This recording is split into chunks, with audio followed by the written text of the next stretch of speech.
Hi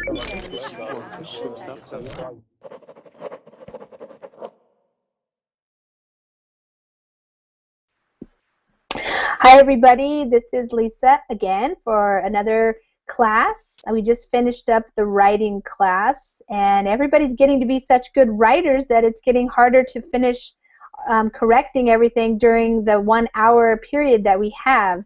So you guys are doing really great, and I will get to some of those ones that I didn't get to. I'll do them after I finish this hour. I'll go back to that document and just make some corrections for those of you who want to take a look. I'll go back to that document and just make some corrections for those. Hi there, Renee. Hello, hi again. I couldn't read my text in the I'm going to correct it after this class. So if you want to keep that document open on your computer, then you can look at it afterwards and you'll see when I start making the corrections.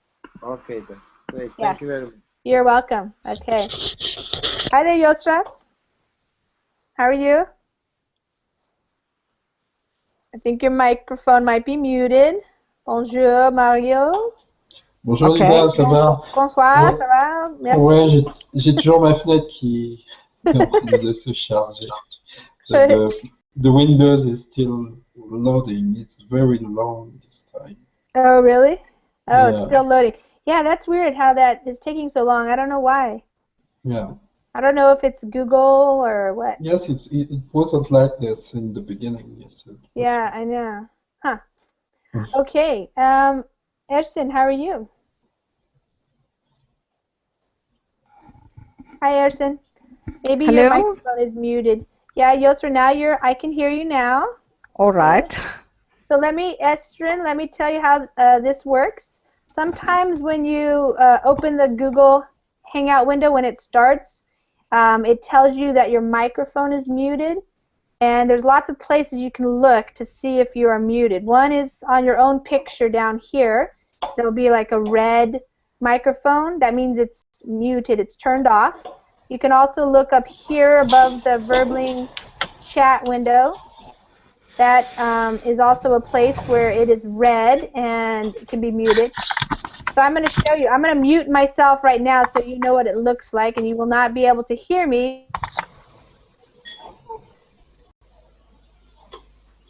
I can hear you. There's no problem, I think. You're on. Okay, Esrin, you're good. Ersin, you're good. Okay. Okay. Good. And Anais, how are you? I'm just seeing people as they're coming in. Hi, Maria's coming back. Ishmael, how are you? And Dinchel's here. I know it's taking a while to load for some people, so it looks like maybe I can see you first before you actually are in the class and ready to talk. So that's what's happening. Okay. So, yeah. The mysteries of technology. It really is quite amazing. Yeah. What's happening. So we'll have to be okay with a little bit of I think this is regarding the network. So they've become famous, and so there's many people trying to access at the same time. Yeah. And this is so I think they will have to improve their network. And working with Google too. So. Yes. Yeah. Okay. All right. Well, I think we have a full class now. So I'm going to ask you guys to click on that link. I put it in the Verbling chat. It's a link to an article that I got off of the blog of author Tim Ferriss. Okay, Kathy, you're back. And Anais, does your microphone work? Okay, good. Yes, it works. It seems so. Okay, good. I didn't hear you before. Okay. So why don't we introduce ourselves a little bit? And if you have the Verbling window open, close, because I'm hearing myself as an echo. So close the Verbling window if you have it open. Just leave the Google Plus Hangout window open. That way we shouldn't have any echo or repeat of me talking. Okay? Yeah. Harrison, I think that's coming from you. So. Excuse me, Lisa. Yes. Can you post the link in the chat, regular chat windows, because my verbing class chat doesn't work. Oh, I don't okay. know why. Because I noticed that when it takes a long time to load, yeah. So most of the time I didn't have the verbing chat loading. So interesting. Yeah. Okay, did you find it? I put it in the Google chat. Okay, it's great. Okay, thank you. Okay, great. Okay, so how about everybody just tell us your name, tell us where you're from, and tell us one thing that you did today that was fun for you or that you enjoyed doing. So Anais, how about we start with you? Yes, good evening. I'm from France. And well, I didn't have a very enjoying day today, so I'm sorry.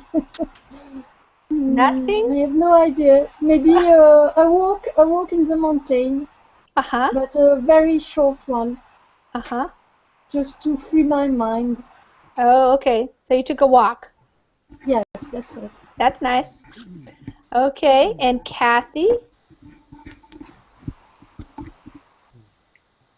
Introduce yourself, tell us where you're from, and tell us one thing that you liked today. Okay, she left. All right, Ersin, how about you? My name is Ersin. I am a forestry engineering student. I am from Turkey. Today is very important for me because I interviewed for work and travel program. And this summer I wanna go to United States and work there.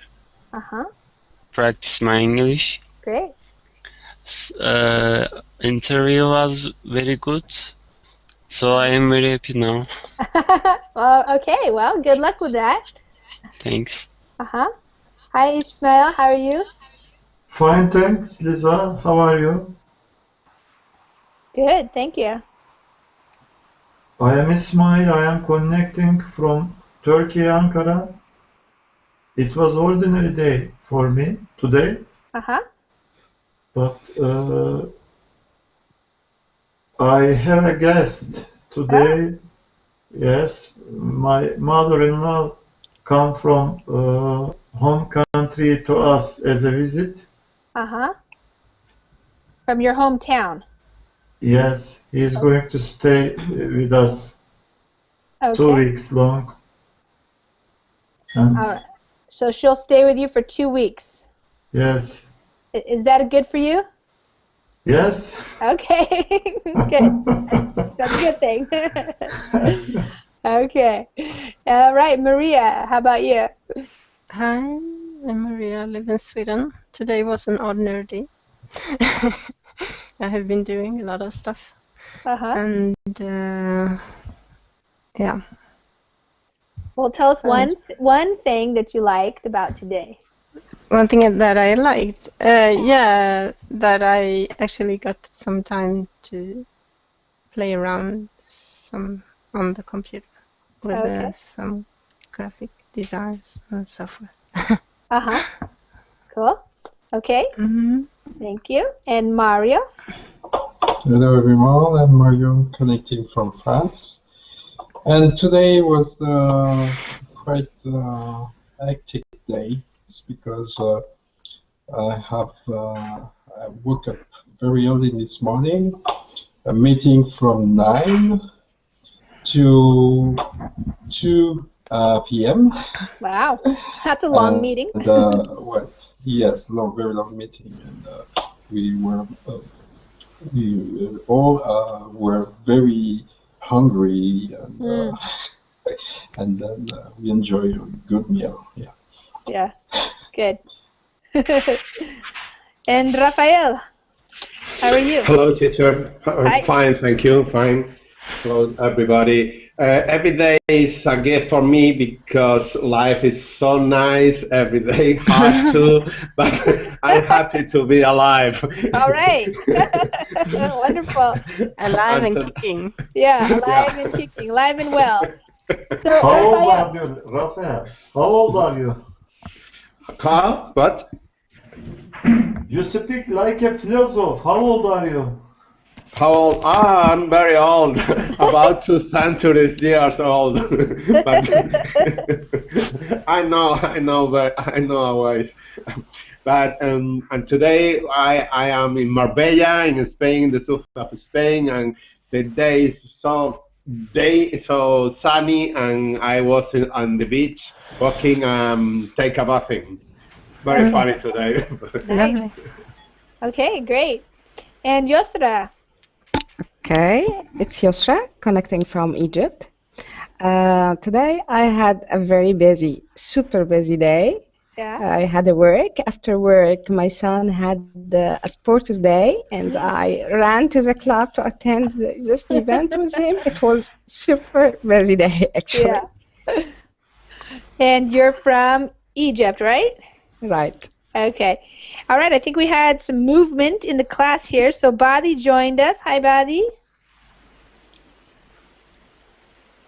Check on your microphone there, Badi.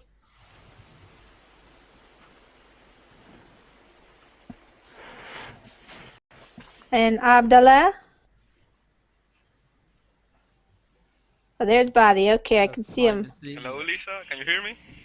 Yes, I can hear you. Hi. How are you doing? Good. How are you doing? I'm pretty good. Oh. Still hot, I see. Yeah. Okay. Tell us something that you've done today that you've liked or enjoyed or that was fun for you. Today I was almost all the day in my hammock. Hard life there, huh? I am on vacation. I have to You're gonna make us all jealous. with the thing of fish. Big thing. That's the idea. Yeah, Okay. Yeah, because Badi wants to trade places with people who live in cold climates. He's showing us his hammock where you too can lay down and enjoy the hot, sunny weather. So if you want to trade places, you gotta hook up with him. All right, Abdallah, how are you doing? Abdallah? Yes, I'm fine. Hi. I'm fine. How are you? Good. Hi. Turn up your microphone a little bit. Yes, I will. Okay. It's okay now? Yes, that's better. Thank you. Okay. Yes, you're welcome. So something, Abdallah, you're from Egypt, and what has been something that you've done today that was fun or enjoyable?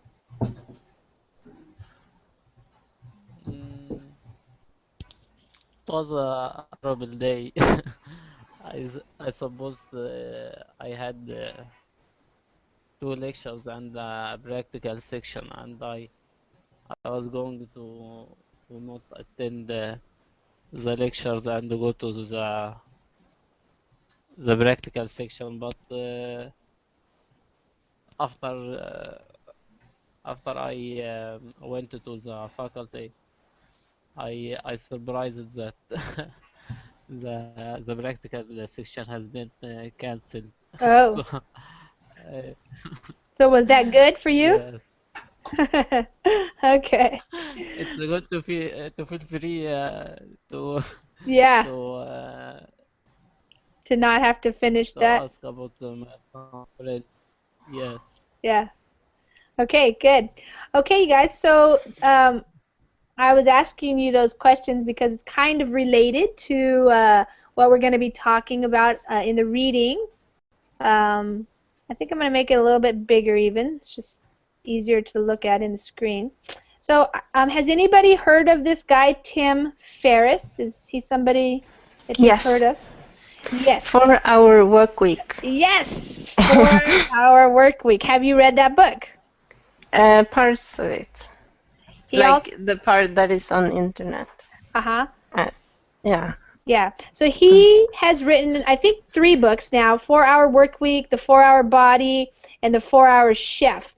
And he is a person who is just really interested in learning things quickly and also mastering them. So he's interested in mastery, and so he writes about these kinds of topics and a variety of things. And I got this article from his blog, and I was just looking through his blog. I have not read his books, but I've watched some YouTube videos today. I watched a Google talk.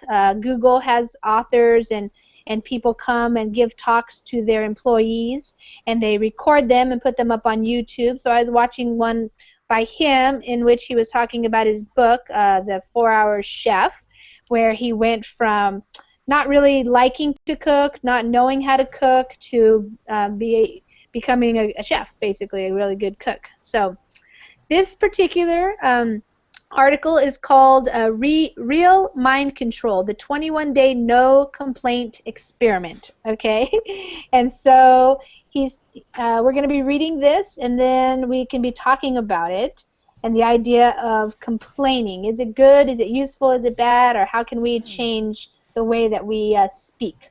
So the way we do the reading class is I will highlight what I'm reading, and then I will ask one of you guys to start reading, and we'll do that just paragraph by paragraph, and we can go over any words that you don't understand, and I will also be asking questions just to check for understanding. One of the things that helps you improve your fluency is I bet all of you are going to understand a lot of what we read, but then the second part to that is now expressing in your own words what it means. So sometimes people need more practice doing that. So it's one thing to just listen to somebody talk and understand everything. Then the next part is to feedback what you just read or what you just heard in your own words. So I want you guys to start practicing more of that when we're doing the reading classes. Okay? All right, so this is called the Real Mind Control, the 21-Day No Complaint Experiment, written by Tim Ferriss. And so he gives us a little picture here of this book and this purple armband or wristband that he is wearing. And the caption underneath the picture was the thought awareness bracelet and the latest straw that broke the camel's back. So right off the bat here we have a very popular expression in English. Does anybody know what that expression means? The Latin. I know. Okay, what does it mean? It means that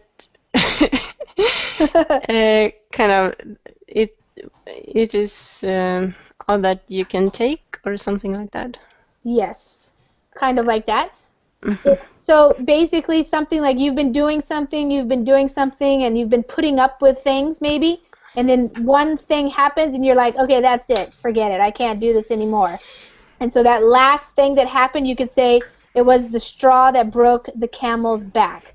So you say it, you use that phrase when maybe you're on a diet, for example, and you're supposed to be eating no sugar, let's just say, and your friend in the morning offers you a donut, and you say, no, thank you, I'm not eating sugar right now. And then at lunchtime, your boss brings in croissants or something and you're like, no, that's okay, I'm on a diet, I don't want to eat any sugar. And then finally, you come home and everybody wants to have ice cream for dinner, and you finally say, okay, that's it. That's the straw that broke the camel's back. I'm going to eat some ice cream. Okay, so that's how you use that. All right, and then this next one is, okay, so in English, when you want to write cuss words, but you don't necessarily want to write them, you put these symbols. So this is probably for the F word. A nicer way to say the F word, you could say like freaking, like we talked about the other day, or frickin', all right? So it says, you don't have to read this, the thought awareness bracelet and the latest straw that broke the camel's back. This effing Mac will be the death of me, intuitive my ass. So he was upset. That's something you would say. Intuitive, my ass would mean like intuitive, I don't think so, or yeah, right, you know, something like that. All right, so we don't need to read that. I'm going to start with this. Okay, it just slipped out. I don't think I can be blamed. I was ready to leave the PC, personal computer, behind and take my Mac overseas for the first time when I couldn't figure out how to resize photos on a friggin' Mac. I felt swindled. I also now had to move the bracelet. All right, at this point we don't really know what he's talking about, so that's okay. So Yosra, you want to read that? Okay, which paragraph? It just slipped out. That's highlighted. All right. It just slipped out, and I don't think I can be blamed. I was ready to leave the PC behind and take my Mac overseas for the first time when I couldn't figure out how to resize photos on a frigging Mac. I felt swindled. I also now had to move the bracelet. Okay, so let me go back here. So basically it says the no complaint experiment. So he's doing this experiment of trying not to complain, and he's wearing this purple bracelet, and every time you complain you're supposed to switch it to the other side. So he was saying that he was doing a good job, but when he couldn't figure out how to do this, this is when he said this, and that was his complaint, and then he had to switch the bracelet to the other side. That's what he's talking about. So this is a complaint. Okay, he's complaining about something. Okay, so let's figure, what is it that he couldn't figure out how to do on his Mac? On his Mac. Everybody knows what he's talking about, his Mac, Apple Mac computer.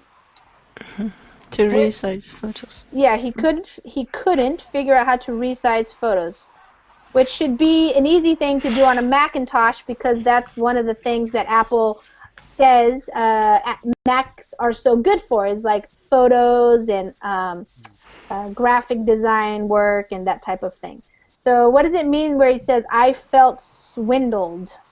What does it mean to be swindled? Anybody? Puzzled, maybe?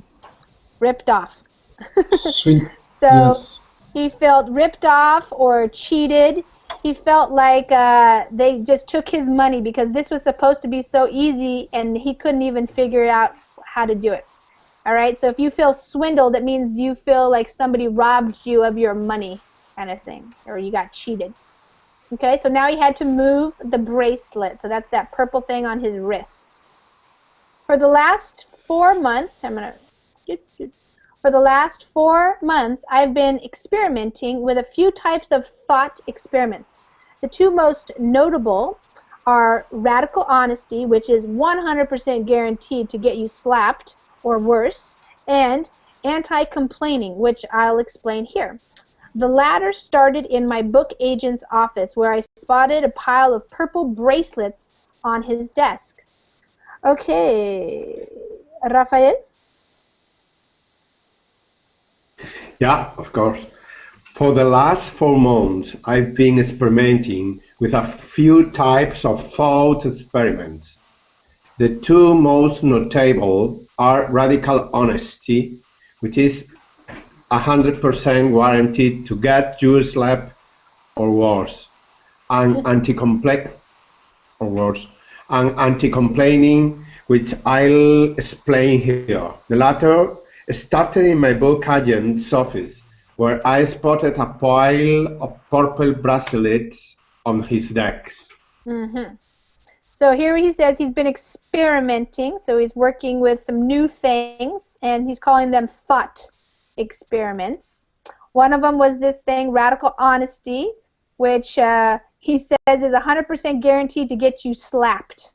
So maybe that's what happened to him, or worse. And this other thing called anti-complaining, so against complaining, which he's going to talk about in this article. He says the latter, so that's the second one, started in my book agents of where I spotted. What does it mean to spot something? To see something. Yeah, to see.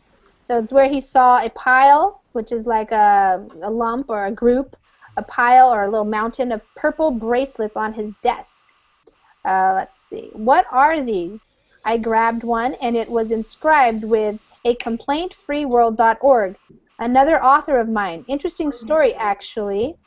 And the author was Will Bowen, a Kansas City minister who had recognized, as I have in a previous post, that word choice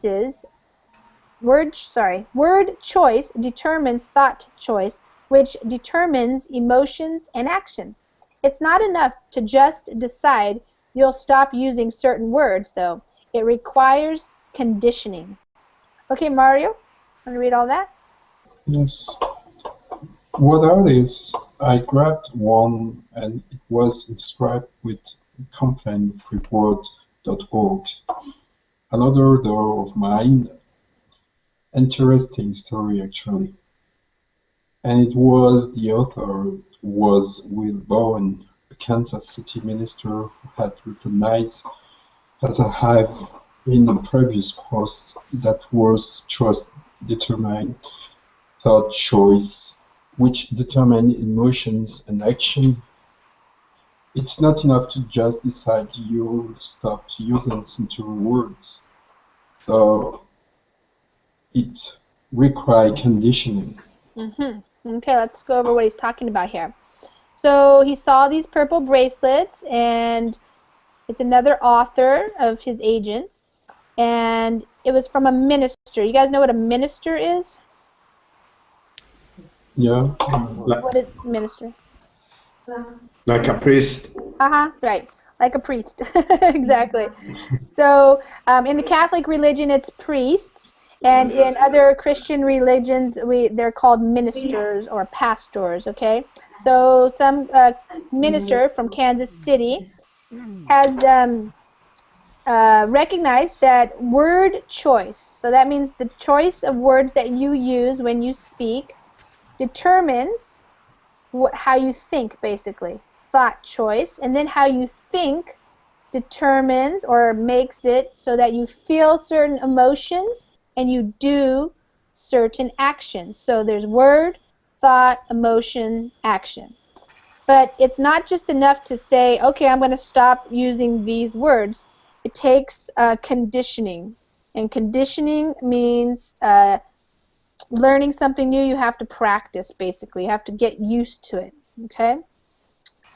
Will, that's the name of the guy, designed a solution in the form of a simple purple bracelet, which he offered to his congregation with a challenge. Go 21 days without complaining.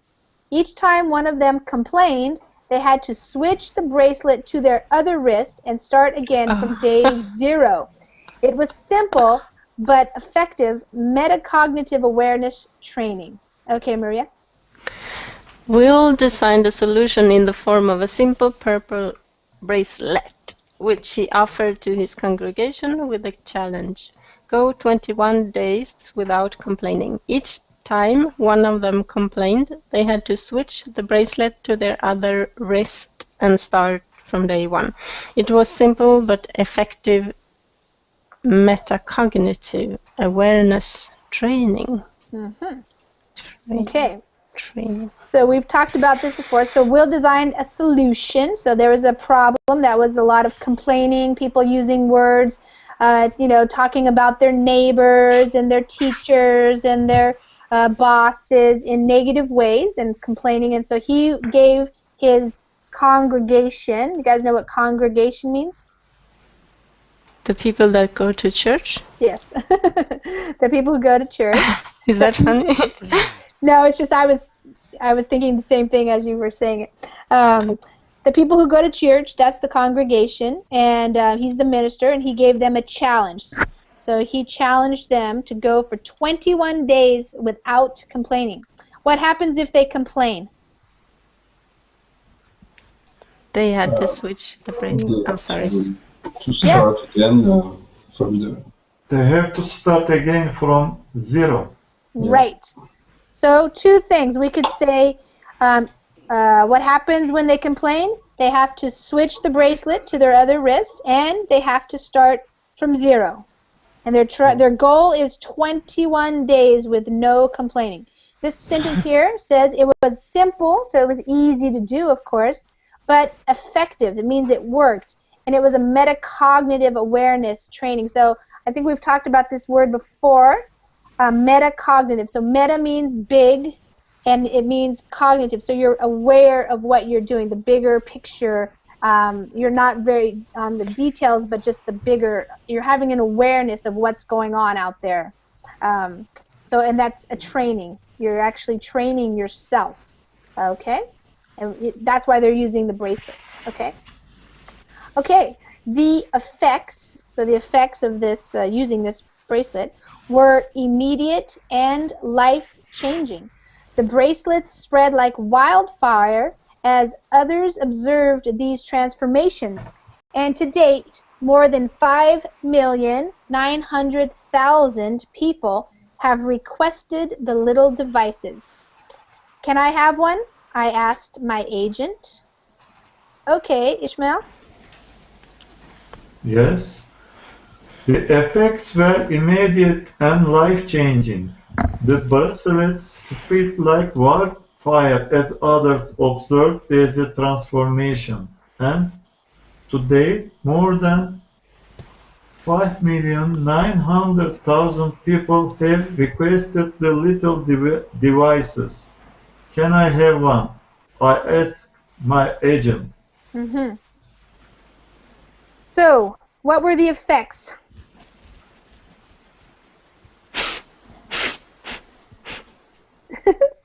Go ahead, people. They were life-changing. They were life-changing, yes. So the effects of wearing the bracelet and doing this challenge were immediate, so it means it happened very quickly, and they were life-changing. People were changing their lives after this. They were transforming.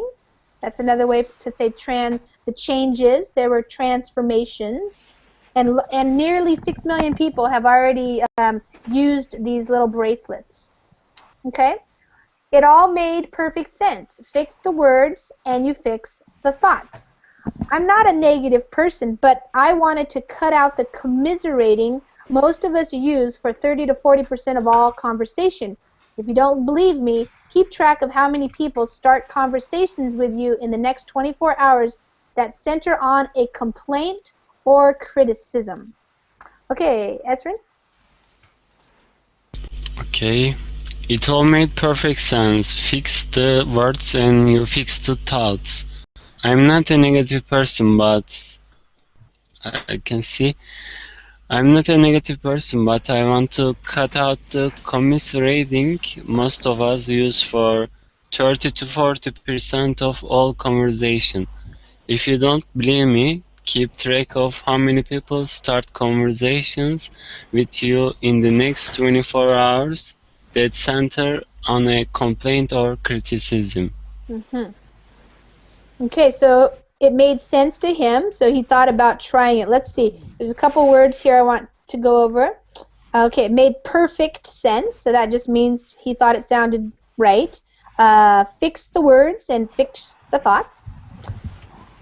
What does this word right here mean? He says, I'm not a negative person, but I wanted to cut out, so he wanted to get rid of or stop the commiserating that most of us use for 30 to 40% of all conversation. What does commiserating mean?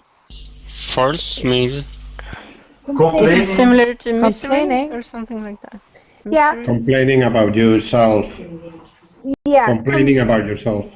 Commiserating, it goes along with complaining, but what the word commiserating actually means is, so for Mario, if you tell me something like, oh, my boss, I just can't believe it. He's such a jerk, you know. He's going to make me work this weekend. And I say to you, oh, man, that guy's lame. He is a jerk, you know. I'm the person commiserating with you. So I'm agreeing with you about something that's negative, kind of. Does that make sense? Yeah. Gossiping? Is it that you kind of listen to other people that complain and you agree with them? Yes, exactly. Yeah, you are commiserating. So you can say you're commiserating in misery, for example. So if you're feeling bad, like maybe you're on a soccer team and you lost, and you feel really mad because you think that the referee was cheating, and you tell your player, like your teammate, that referee, he was cheating. I can't believe it. He made us lose the game. He sucks. You know, you complain about it like that, and then your other teammate says, I know, I can't believe it. Where did they get this guy? I hope we never have to use him again. He's the most awful referee we've ever had. So he's commiserating. He's agreeing with you. So not just listening to you and saying, oh, okay, it sounds like you're upset. You know, that would be just like listening. But he's actually giving you more energy to that Yeah, I understand. Is it a pity? Someone who gives you some advice about your situation, your misery situation. No, that person would try to be fixing the problem, but if you're commiserating, you're both complaining, basically. Yeah, okay. But sometimes you feel that you have to agree with someone that is in misery, like that are complaining. I don't know why, but yeah. I think it's. I think that's what he's saying. Is a lot of us think that that's a normal response, and what happens is we end up feeling bad too. You know, and we end up feeling negative towards this person where before we didn't really have those feelings, we didn't really have those complaints, but now because that other person is complaining, we join in. You know, it's contagious. Yeah, it's contagious, right? Or maybe Maria, another example would be like you come in and you tell me something about maybe your friend. Like, my friend said she was going to meet me for dinner and she was a half an hour late. What was up with that? You know. And maybe I'll say nothing about your friend, but I'll say, oh, yeah, that happened to me the other day, too. And then I'll tell you my story, you know. So we keep going back and forth with our stories. It increases. Yeah. So this is his challenge. Is if you don't think that that's true, then just to go and keep track of the conversations that you have with people and what do they sound like? What are they about? And he says that probably in the next 24 hours, probably they'll center around a complaint or a criticism. Okay? So that's what he's saying. All right, Gassan, you're going to be next. I'm going to read this, and then you can read. I made it 11 days on the first attempt. Then I slipped back to 0. Then it was 2 or 3 days at a time for about a month. Once I cleared 21 days at around month 3, I no longer needed the bracelet. I'm using the bracelet again now because I'm preparing for some large projects I expect to be challenging enough for cornholio-style meltdowns. Okay, I'll tell you what that is in a minute. Okay, Gassan. Yes, I made it 11 days on the first attempt. Then I slipped back to 0. Then it was 2 or 3 days at a time for about a month. Once I cleared 21 days at around month 3, I no longer needed the bracelet. I'm using the bracelet again now because I'm preparing for some large projects I expect to be challenging enough for Cornholio-style meltdowns. Okay. Yes. So how long did it... Yeah, I'll tell you in a minute. How long did it take him until he actually could go 21 days without complaining? 3 months. 3 months. 3 months. Yeah, 3 months, right. It took him 3 months. And why is he going to use it again? Because he's preparing for some large project. And what might be happening when he's preparing for these large projects? He gets challenged.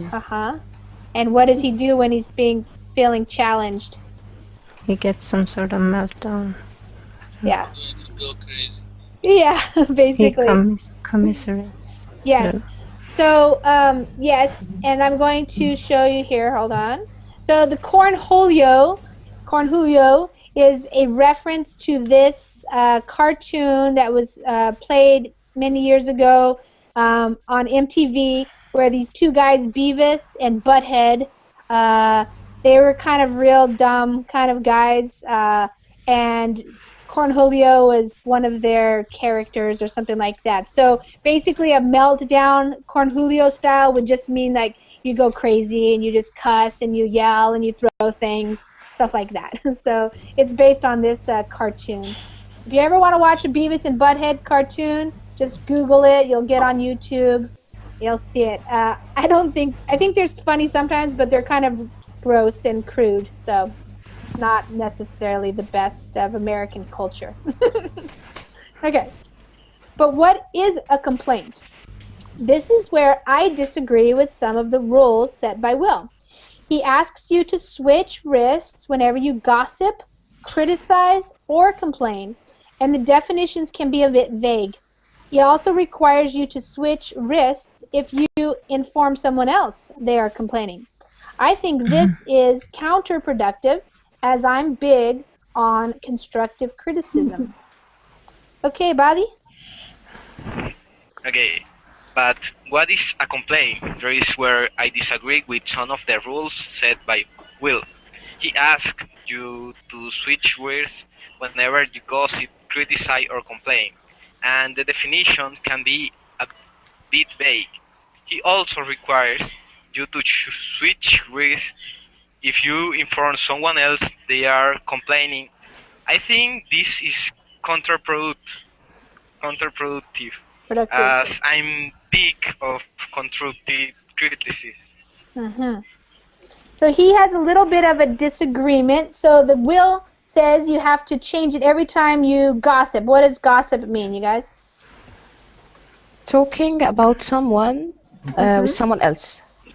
Right. Can you give me an example of what gossip might sound like? Okay. Now I'm talking with Mario, for instance, about you. This is a kind of gossiping, I guess. Yes. Right.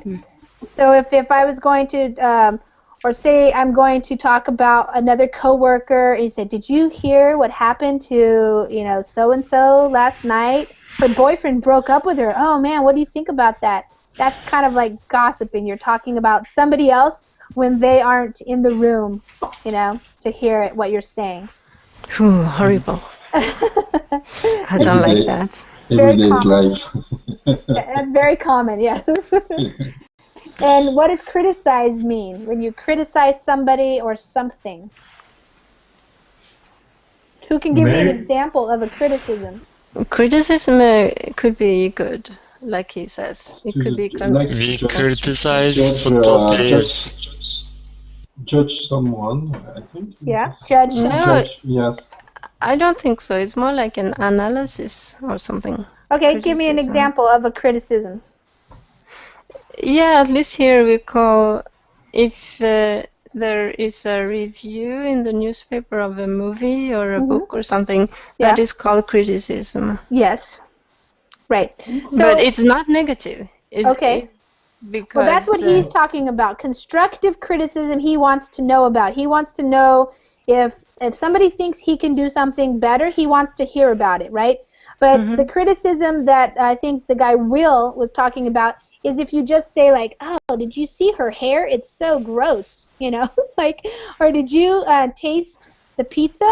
It's disgusting," Just criticizing is saying basically bad things about other people or the way they do things, or that singer, she's a terrible singer, like that. That's what a criticism is. But if it's constructive, there's something different. Like, well, this, like, when I'm giving you guys feedback on the writing, I don't just say, "Oh, that's a dumb sentence," No, that was stupid, like something like that. No, I say, okay, the way I would say it is this. So it's constructive. It helps you learn. It helps you build your... So instead of saying that she's a bad singer, you would say she has a high pitch or something like that. Yeah. Okay. Yeah, exactly. And then you might say, like, what you prefer. I like people with lower voices or, lower tones or something. Okay. Yeah, or if you're just complaining. Like, who can give me an example of a complaint? Something that's very common that people complain about. What's one thing that people complain about all the time? About money. Say again. Yeah, Rafael, what did you say? About the weather, also about the money. Exactly. Yes, the weather. Oh, not another rainy day. Oh, I can't stand this anymore. That's a complaint about the weather. And when it's too hot too, we always complain. We never happy. Yes. When it's cold, we complain. When it's too hot. Right.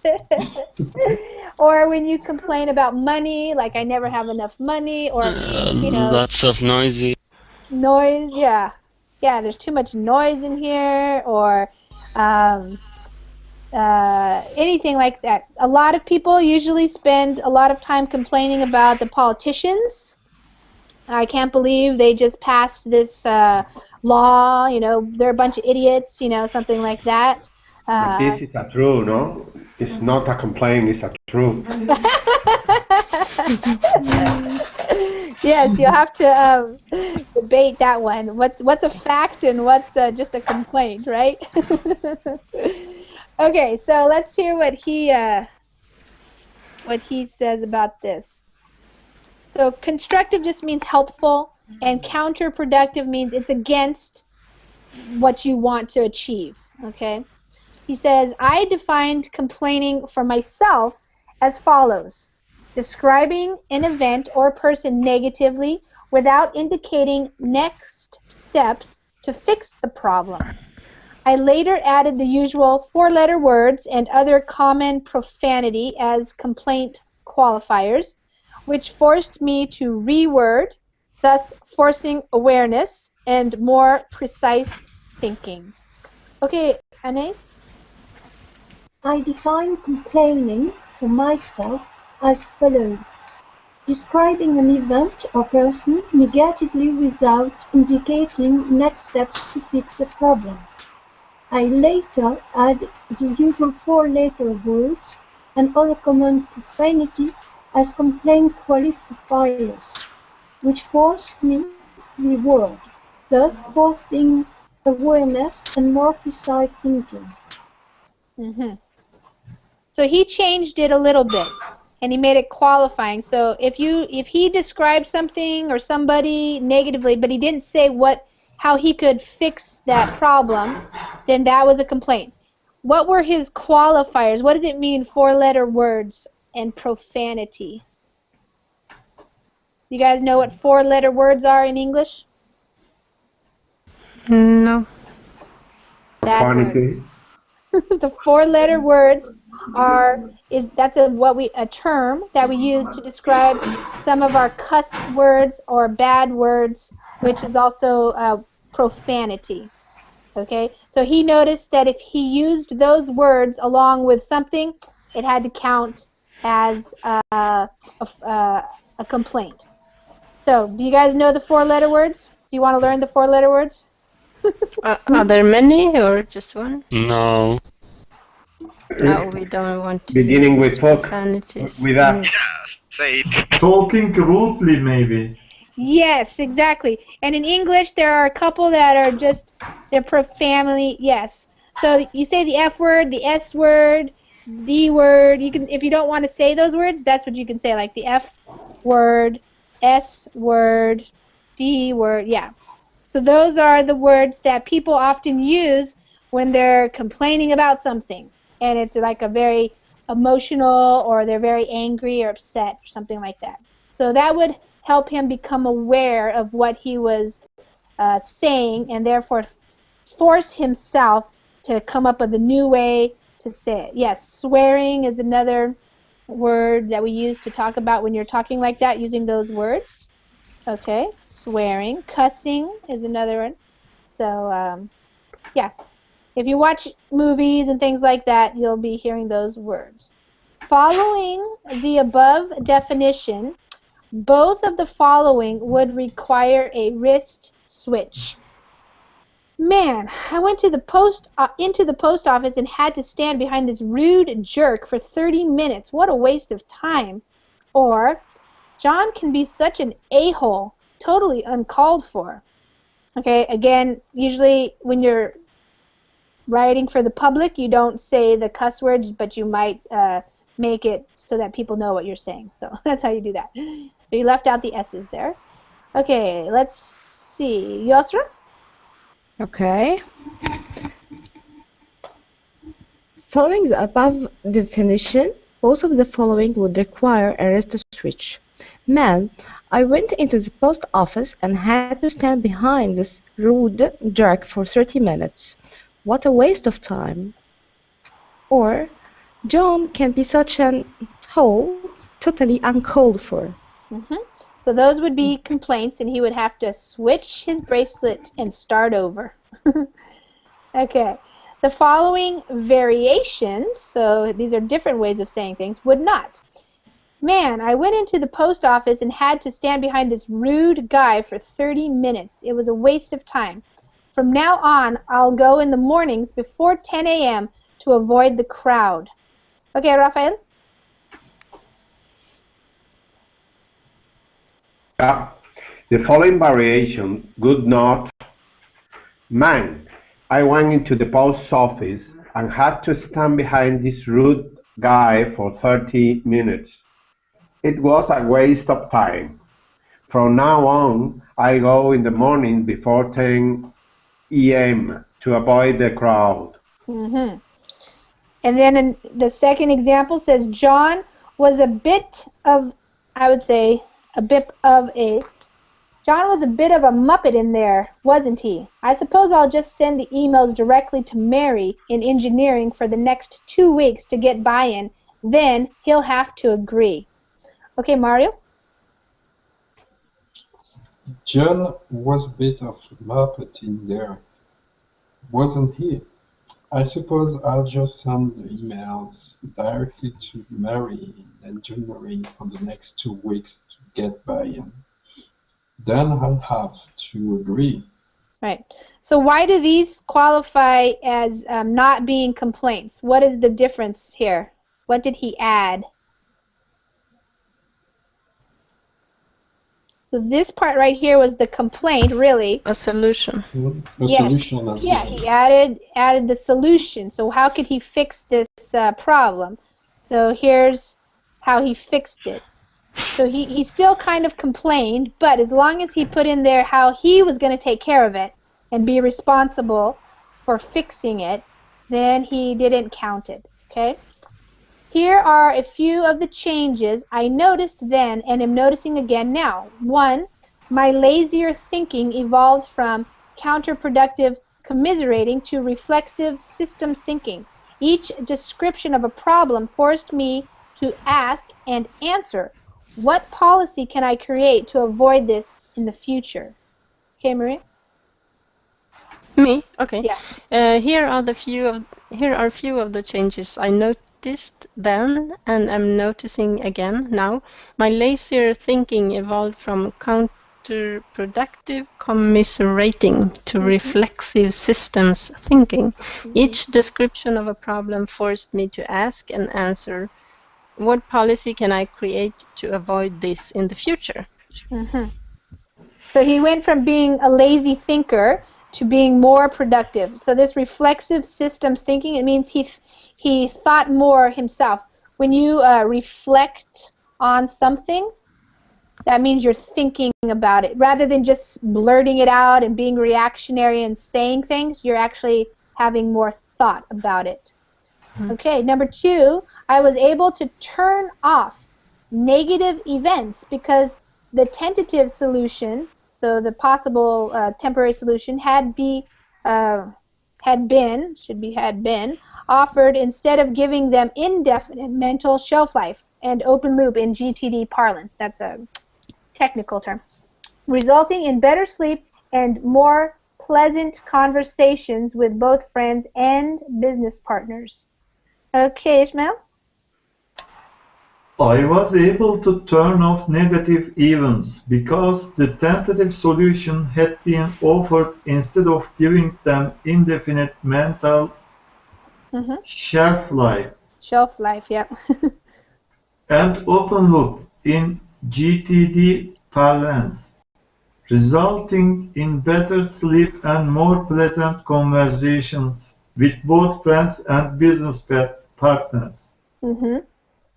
So So he says that he was able to turn off negative events. So because he was able to catch himself and then make up a possible solution, then that thought that he was thinking, the negative thought, wasn't taking up space. Shelf life refers to how long something lasts on the shelf in the supermarket.